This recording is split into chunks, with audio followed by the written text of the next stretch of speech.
Sous le ciel de Paris s'envole une chanson. Les comportements amoureux féminins ont-ils changé? Où en sont les rapports hommes-femmes? Envie de séduire, besoin de s'attacher, recherche du plaisir. Zone interdite à enquêter, on en parle dans un instant. Bonsoir à tous, merci d'être avec nous pour ce dernier numéro de la saison de Zone Interdite. Ensuite, nous nous retrouverons dès début juillet pour les inédits de l'été. Les vacances approchent et ce soir, on s'intéresse aux femmes, plus précisément à leurs nouveaux comportements amoureux. En quelques décennies, elles ont conquis la liberté de leur corps et n'hésitent plus désormais à se lancer dans la quête du plaisir. Zone Interdite à enquêter sur leur rapport à la séduction. Aujourd'hui, les relations entre les hommes et les femmes ont évolué, les rôles ne sont plus distribués d'avance et les femmes pensent aussi à elles et pas seulement au bien-être de leurs compagnons. Voyage au bout du monde, école de la séduction ou stage sur la connaissance de soi, les femmes recherchent sans tabou le bonheur et le plaisir. On découvre le sommaire. C'est une information à lire dans le Parisien ce matin. La juge d'instruction antiterroriste Laurence Levert met sérieusement à mal la défense d'Yvan Colonna, l'assassin présumé du préfet Erignac. Le quotidien s'est procuré un document d'accusation inédit où la magistrate met en pièces les aveux, les rétractations, les revirements du commando. Selon l'ordonnance, les proches du berger auraient multiplié les fausses déclarations et tenté de manipuler des témoins. Le procès d'Yvan Colonna ne devrait pas se dérouler avant le deuxième semestre 2007.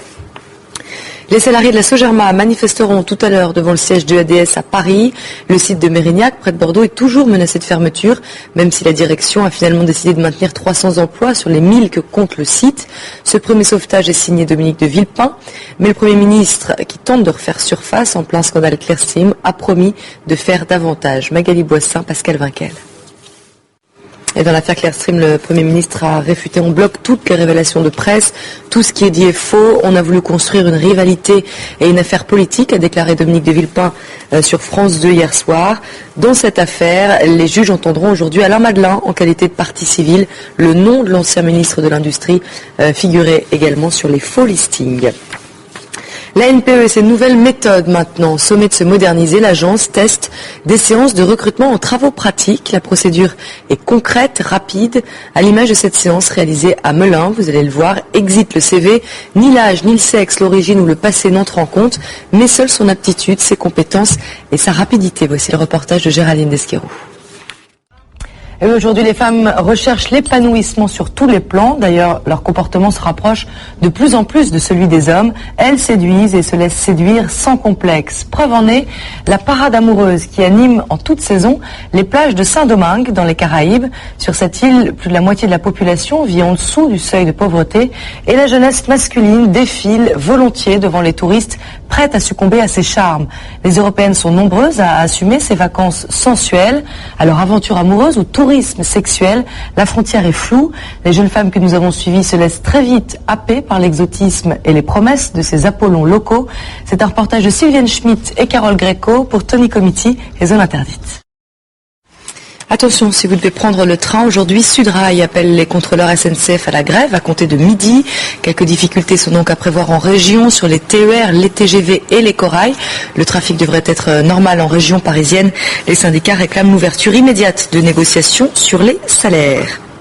Un record historique pour l'endettement des ménages en 2005. Selon un rapport publié par la Banque de France, les Français consomment et dépensent de plus en plus. Le taux d'endettement a augmenté de 10,5% contre 9,9% en 2004. Une tendance qui s'explique par la hausse des prêts à l'habitat notamment. Le procès du crash du Mont-Saint-Odile tente toujours d'établir des responsabilités à Colmar depuis 3 semaines. Invité à livrer sa version des faits, l'ancien directeur technique d'Airbus a évoqué une vitesse de descente excessive. Le pilote a-t-il accéléré volontairement ou bien s'est-il trompé dans la manipulation des commandes? Une chose est sûre, les Airbus disposent de nouveaux tableaux de bord depuis la catastrophe. Les explications d'Amandine Bégaud.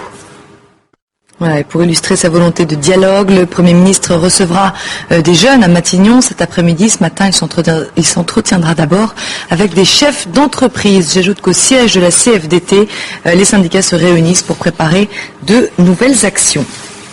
Le ministre de l'Intérieur est attendu en Corse. Nicolas Sarkozy doit installer le nouveau préfet de Corse à Ajaccio. Une visite qui survient au lendemain d'un attentat à l'explosif dans le sud de l'île. La luxueuse villa d'un avocat parisien a été incendiée sur la commune de Cotichiavari, près de Porticcio. Le ministre devrait consacrer cette visite éclair à la sécurité et à la violence dans l'île.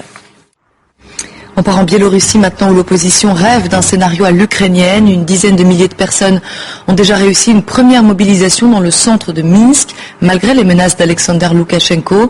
Le président autocrate sortant a recueilli plus de 82% des suffrages, mais l'opposition dénonce une fraude flagrante. Emmenée par Alexander Milinkevich, la foule s'unit pour réclamer de nouvelles élections et la poursuite de la mobilisation. Sylvia Amikone. Les jurés pourraient commencer à délibérer en vue d'un verdict dès la fin de la semaine. Les tensions commerciales entre les deux pays sont vives. C'est dans ce climat qu'Hu Jintao, le président chinois, entame sa première visite officielle aux États-Unis. Pour les Chinois, il s'agit d'une visite d'État. Pour la Maison-Blanche, c'est une visite tout court. Voilà l'ambiance. Il faut dire qu'une partie de l'opinion américaine considère Pékin comme l'ennemi public numéro 1. On retrouve notre correspondant à Washington, Gilles Boulot. Voilà, nous avons retrouvé Angel 6 mois après le tournage. Elle s'est donc mariée, vous l'avez vu, en décembre dernier à Saint-Domingue. Depuis, elle est revenue à Paris. Nous sommes allés lui rendre visite et la regarder. Surprise. Allez, retour en France maintenant, où la recherche du plaisir sensuel, sexuel, fait également partie des préoccupations des femmes. Si cette quête a toujours existé, aujourd'hui, on en assume davantage la démarche, de l'achat d'accessoires érotiques à des stages de découverte de leur corps. Les femmes osent de plus en plus. Nous avons enquêté sur ces nouveaux comportements libérés. Vous allez voir que la recherche de l'épanouissement n'a pas d'âge. Les femmes que nous avons suivies n'hésitent plus à explorer de nouveaux territoires. C'est un reportage un peu coquin. Nous conseillons donc aux enfants de moins de 12 ans d'aller se coucher. Il est signé Ophélie Raduro pour Patrick Spica Productions et Zone Interdite. On en vient maintenant à la courte victoire des indépendantistes monténégrins. Plus de 55,5% des habitants de la petite République montagneuse ont choisi de rétablir l'indépendance. Le Monténégro devient ainsi le dernier bloc yougoslave à rompre avec la Serbie. Pour ses 650 000 habitants, c'est une porte qui s'ouvre vers l'Union européenne. Béatrice Blondeau. Un prêtre comparé devant les assises de Chambéry pour viol et agression sexuelle. L'abbé Pierre Dufour, âgé de 71 ans aujourd'hui, se serait conduit comme un prédateur pendant plus de 40 ans. Ses proies, des enfants de cœur, de jeunes adultes en détresse matérielle ou morale. Beaucoup ont gardé le secret dans la honte. Aujourd'hui, 5 personnes se sont constituées partie civile. Le reportage en Savoie de David Paturel. Voilà, et les Bleus, hier déstabilisés évidemment par cette blessure, ont eu du mal à trouver leur marque.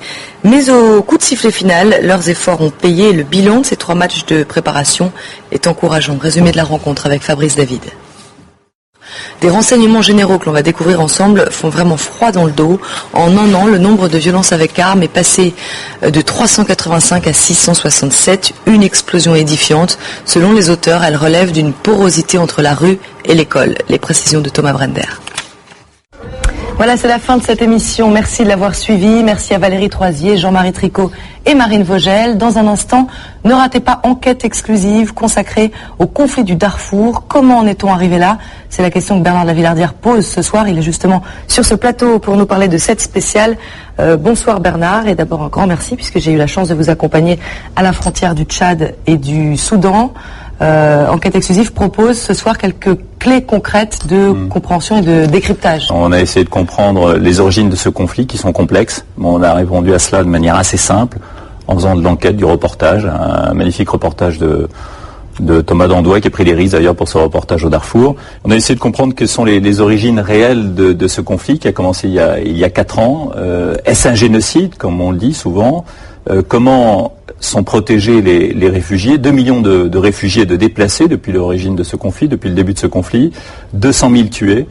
Qui sont les responsables? Qui sont les coupables? Comment faire en sorte de cesser ce drame permanent? Nous avons été ensemble dans ces camps de réfugiés. C'est vrai que ce qui est impressionnant, c'est la dignité de ces hommes et de ces femmes qui attendent depuis 4 ans, stoïquement, souvent dans une chaleur torride, leur avenir, ce qui va se passer pour eux. Et c'est vrai que c'est compliqué, c'est délicat. Ce qui est certain, c'est que l'aide alimentaire arrive et que les initiatives récentes, notamment de la diplomatie française, sont heureuses pour faire en sorte que pendant la saison des pluies, eh bien, ces hommes et ces femmes continuent d'être d'être nourris, bien entendu. Saison des pluies qui démarre en ce moment. Donc merci Bernard, on vous retrouve tout de suite. Quant à Zone Interdite, je vous donne rendez-vous tout l'été dès mercredi 4 juillet depuis la petite île d'Ibiza pour des numéros inédits. Très bonne soirée et merci de votre fidélité.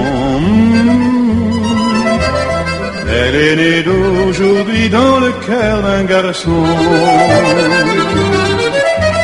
Sous le ciel de Paris marchent les amoureux.